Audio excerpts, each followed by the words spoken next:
kita punya keyakinan dengan pergerakan PWI juga, pemerintah Pak Prabowo pun pasti sudah mencermati ke depan, pasti ada langkah-langkah konkret yang positif ya. Pasti ada langkah-langkah positif. Tapi saya katakan tadi bahwa masalah bangsa dan negara itu sangat antusias ya, kita ikuti saja. Dan saya mohon jangan sampai ada mencoba pihak-pihak tertentu yang akan memecah belah. Itu waspada.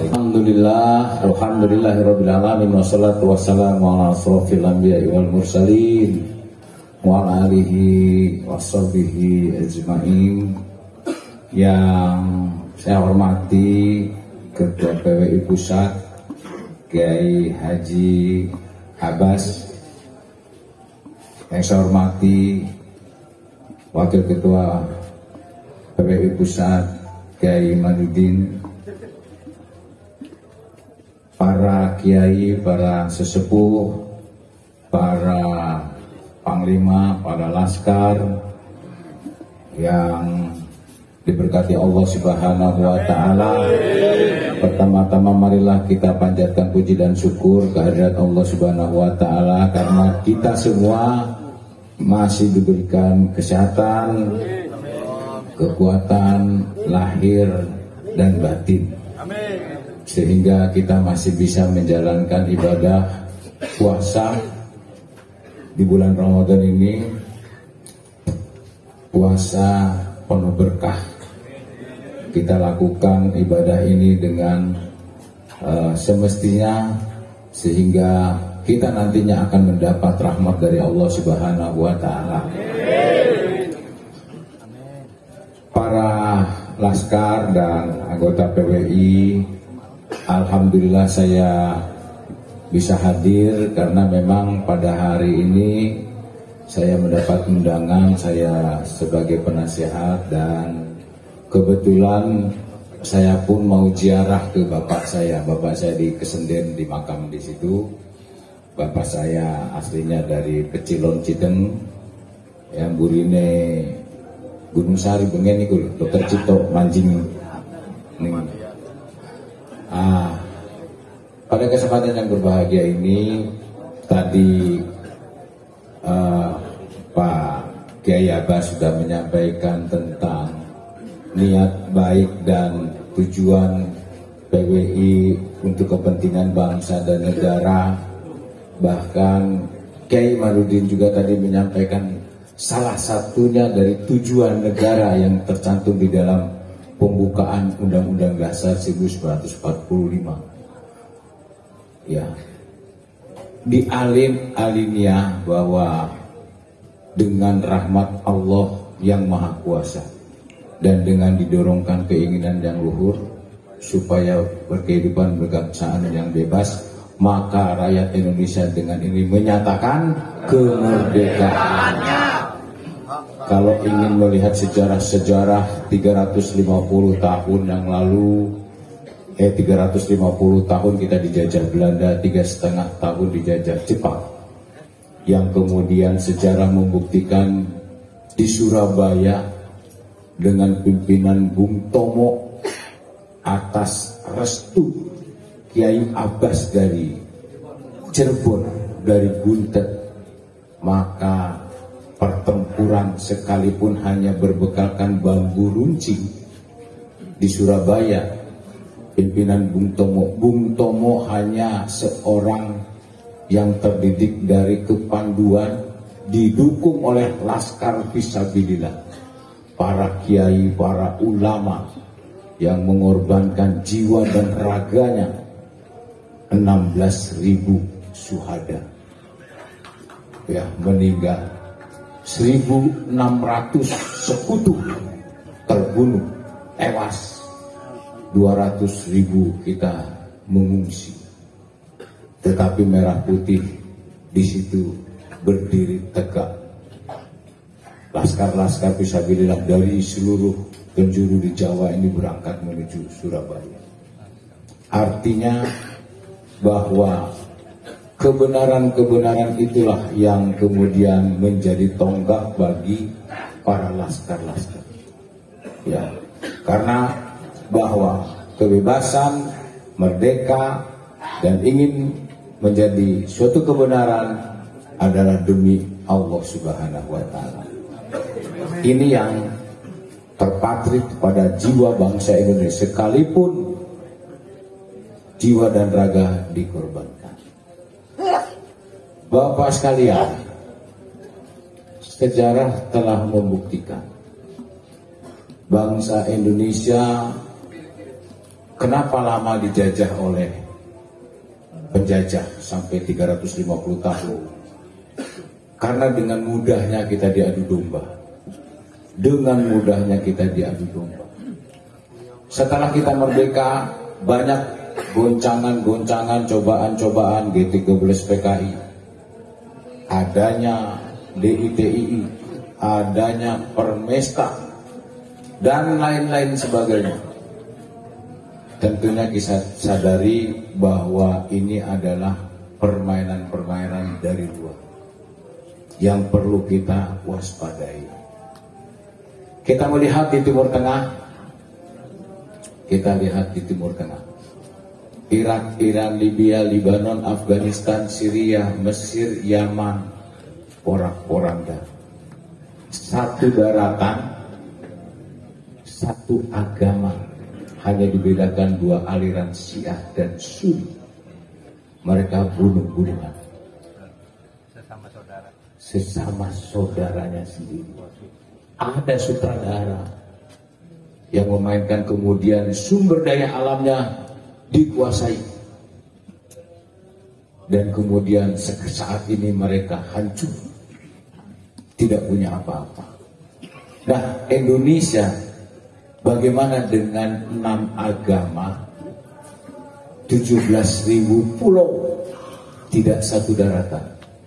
Ini sangat rentan terjadinya konflik komunalistik. Bisa saja digoyang dengan situasi-situasi di dalam negeri. Ya, situasi di dalam negeri. Saat ini kita lihat dengan kepemimpinan Presiden Prabowo Subianto. Begitu kuat Republik Indonesia. Dan banyak godaan, goncangan, demo dan sebagainya. Ya, ini salah satunya yang akan Tuhan dan kesatuan kita. Oleh karenanya kita dukung Presiden Republik Indonesia kita dengan Bapak Wapres dan seluruh jajarannya untuk diberikan kekuatan, ketabahan, ya, sehingga mampu berdiri tegak untuk memajukan bangsa Indonesia menuju Indonesia Emas.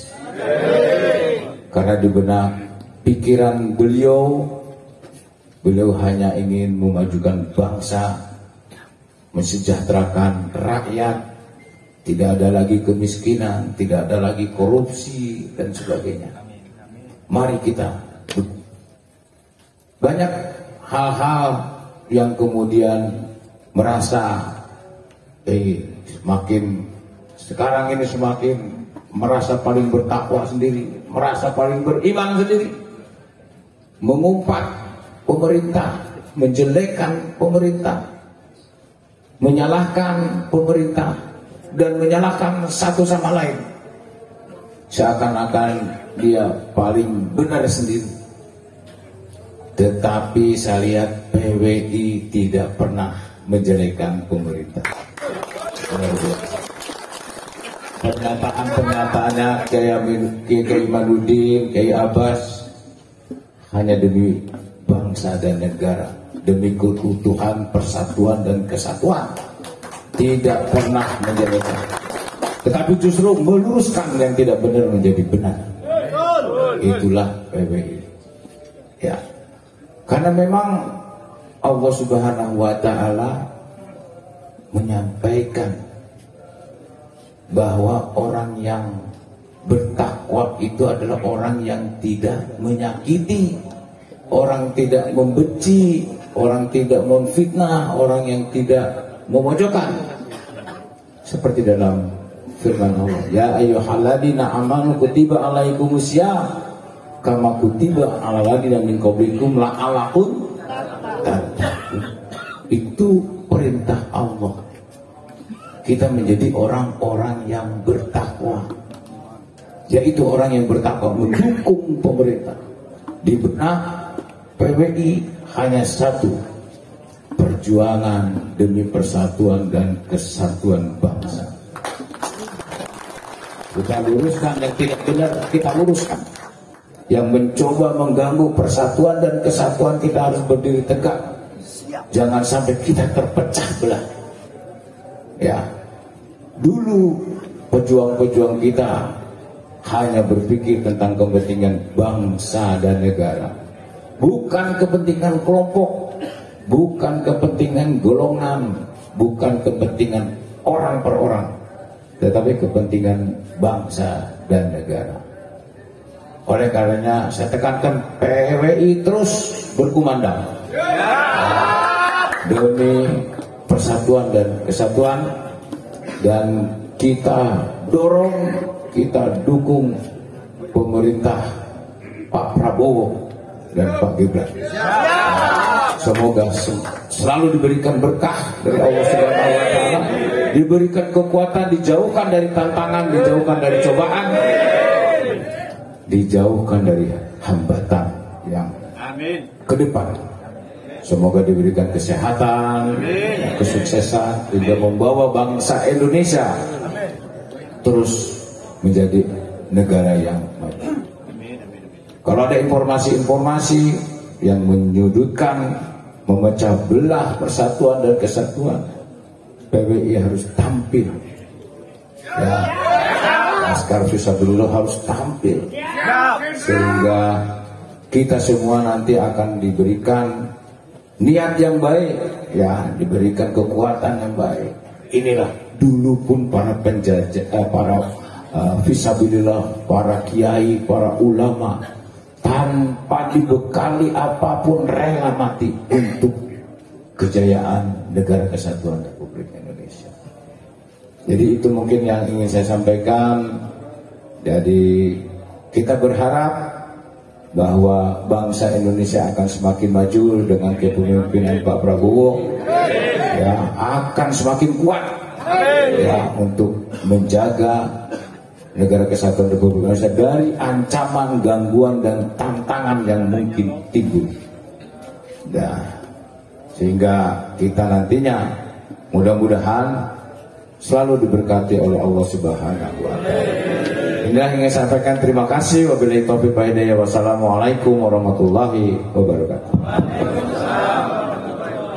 Luar biasa pemaparan pembekalan yang telah disampaikan oleh Yang Agung Abdurrahman Syarif Hidayatullah. Selanjutnya kami akan berikan beberapa kesempatan pertanyaan untuk Pak Jenderal. Kita akan bagi beberapa termin pertama. Silakan Gus Mukson dari Banyumas.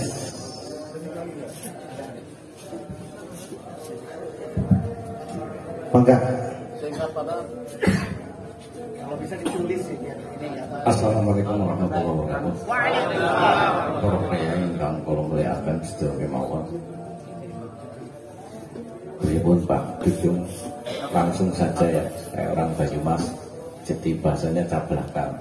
Cablakal itu nggak tedeng ngaling-ngaling. Saya sepakat dengan apa yang dikeluarkan oleh Pak Jenderal. Cuma banyak banget tadi temanya berkaitan dengan takwa itu amal ma'ruf nahi mungkar. Jadi ngelawan Pak Alawi itu bukan menciptakan kerusuhan gitu. Karena nggak cukup puasa, kita juga harus berantem. Ngapain negara bikin tentara kalau nggak untuk berantem kan? Itu ya takwa kan gitu kan, amal alimsan wa bunyawan. Yang dua tentang pembelaan terhadap negara. Mohon maaf, semua negara Inggris, I'm British, I'm Amerika, Indonesia kehilangan. Saya orang Indonesia itu kehilangan. kehilangan bukan secara kultur saja, secara kultur kita sudah dijajah oleh Pak Alawi. Bahkan konstitusi kita sudah diamandemen, bahkan kata pribumi dilarang oleh Presiden B.J. Habibie. Ini yang harus menjadi perenungan kita. Saya mengusulkan kembali ke UUD 45 tahun 45 melalui dekret Presiden, pasal-pasal yang terkait dengan pemilihan itu direvisi.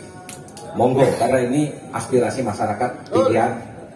Yang kedua, kita hari ini harus berterima kasih kepada Kiai Haji Subhan SHMH yang melakukan judicial review terhadap status kewarganegaraan, yang ternyata Pak Alawi adalah WNA.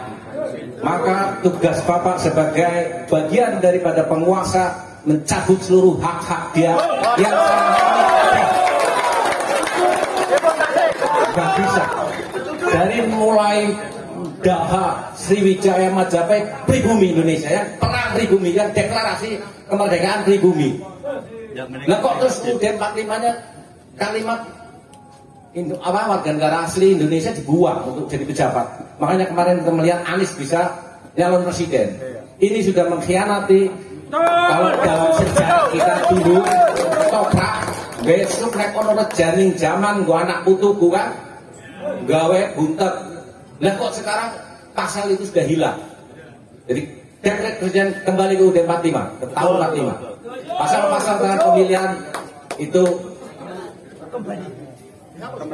di amandemen ulang. Masa UUD sampai berjilid-jilid, wah saya melihatnya aja udah bosan. Kalau dulu kita hafal semua, sekarang udah nggak ada orang ngerti UUD 45. Jadi jangka pendeknya kawal MK tentang judicial review tahun 2006 tentang kewarganegaraan, sehingga Pak Alawi nanti harus deportasi atau dia mau daftar menjadi warga negara sebagaimana keturunan yang lain. Ya, itu yang ingin saya sampaikan. Saya masih banyak, tapi karena ya semuanya juga ingin mengeluarkan unek-uneknya. Ya, Pak Yemat sudah berperan secara keilmuan. Ini sudah berperan membongkar apa kejahatan Pak Alawi. Pak Yusuf juga selalu memberikan spirit dan doa. Tuh bagus Mogi bikin jaringan Nusantara.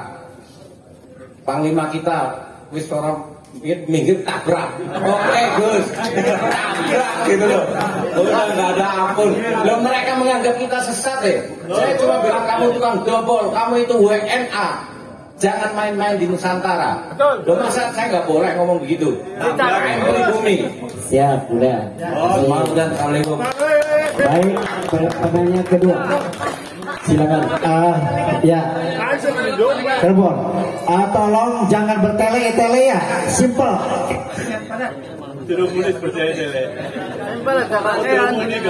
Assalamualaikum warahmatullahi wabarakatuh. Saya hormati Pak Jenderal. Langsung saja saya mau bertanya. Ini dalam Nama dulu nama Taufik. Tapi nggak ada sikapnya ya. Taufik. Pak Jenderal, dalam menghadapi hiruk pikuk tentang pernasaban, tentang sejarah kita dibelokkan. Oke lah kalau PWI yang hakiki, hakul yakin, maknul yakin saya bahwa Balawi itu bukan durian Nabi, itu dahungkan dia bagi PWI. Cuman yang kami pertanyakan dari PWI, bagaimana sikap pemerintah selama ini? Yang konon katanya kita sebagai warga sipil, sebagai pribumi Nusantara, kuburan-kuburan leluhur kita dibelokkan sama mereka. Kenapa yang ngotot kita? Kenapa kok orang-orang yang digaji oleh negara, orang yang menjadi penjaga keamanan negara, kenapa masih jadi jongos-jongos Balawi?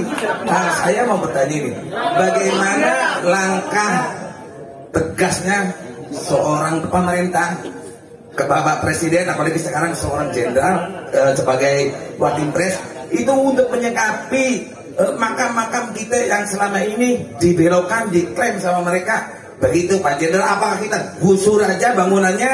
Yang jelas-jelas notabene di dalamnya itu adalah makam leluhur kami Pak Jenderal. Contoh, itu di daerah saya sendiri, daerah Ciledug, itu jelas makam Syarif Hussein, saya asli orang sana. Itu jelas makam Raden Toharudin, saya sudah memviralkan di YouTube. Sampai sekarang itu oknum-oknum yang menjadi aparatur negara kok diam saja, bahkan masih jadi jongos mereka. Kami sebagai berbumi nggak ridho Pak Jenderal. Tolong kami beri ketegasan bahwa makam leluhur kami jangan sampai dibelokkan lagi. Hidup PWILS. Bagaimana tanggapan Jenderal untuk mengembalikan kembali Undang-Undang Dasar 45 sebagaimana aslinya? Kemudian yang kedua tentang Pak Alawi adalah WNA menurut seorang pakar hukum dari PWI yang sekarang sedang mengajukan judicial review ke Mahkamah Konstitusi. Sudah disidangkan 1 kali Pak Jenderal dari tim hukum kita. Nah, bagaimana tanggapan Bapak Jenderal? Terima kasih. Terima kasih atas pertanyaan-pertanyaannya. Dari 3 pertanyaan itu saya bisa mengambil kesimpulan bahwa jiwa kepahlawanan itu ada.